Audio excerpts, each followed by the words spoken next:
Lightsabers, a staple of pop culture and a staple of VFX. And with the effect being around since 1977, plenty of people have given their attempt to recreate the effect. But what if I told you I use zero effects in my short film? So, no VFX. So, what did I do? I simply just altered camera settings. So, we have 3 screenshots of 3 different tests I used, using 3 different white balances.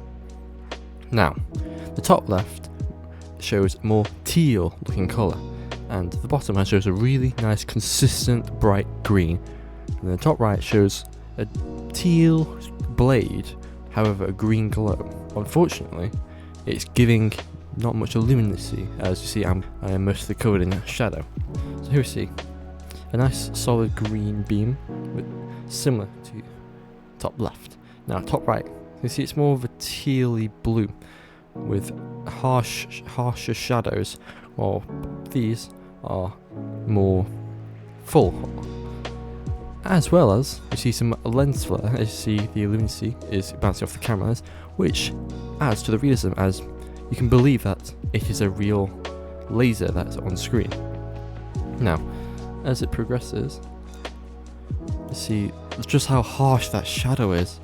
It's compared to this one, as harsh as it is, I've got lens flare there, you can still quite see the luminosity, whereas that, it's more, just look at the chair. The moment this lightsaber in the top right, it goes off screen, just look at the green, it slowly loses its green. As it starts being more illuminated, it becomes blue. And here we are at the bottom now. I'm using the cheek test. Look, the shadows aren't prevalent much. Sure, there is some. It's got a natural tone to it, comparison wise. But yes, harsh shadows. Oh, here we are. Compare them to.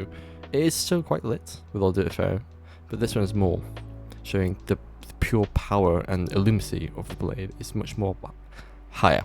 Now if we keep going, so when I put the blade on the bottom one, out of frame, compared to top right, look how the colour goes.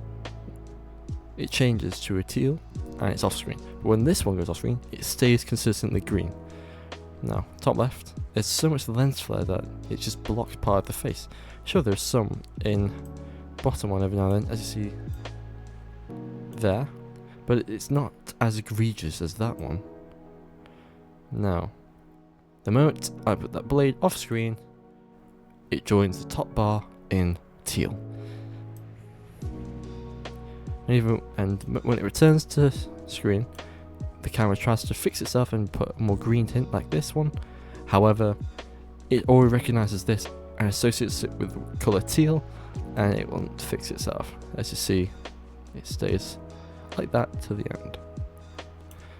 Even when I bring it back into frame, this one consistently shows the same green, same intensity and strength. And that is a cloudy white balance, whereas this is a fluorescent white balance, a daylight setting white balance, and a cloudy one. Now, each in their own do something good. They all bring their flair to the lightsaber effect. However, one shines out more than others, and that is the cloudy. I wrote down in a notes app my specs. I shoot in the highest quality my camera can do, and EIS is off. The colour setting, by nature, I've turned on colour. I'm not going to shoot in black and white for this effect.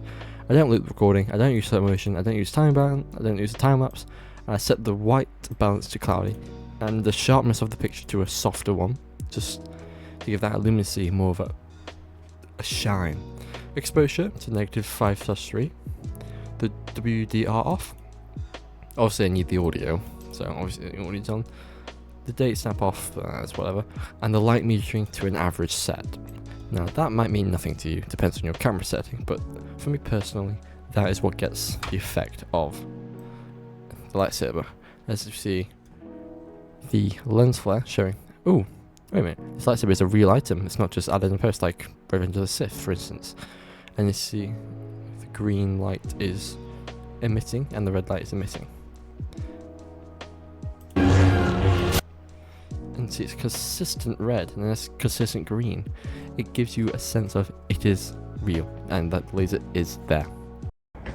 But don't take what I say for fact, as just experiment. That's all I can say to you, as I only found that fact out myself through experimentation.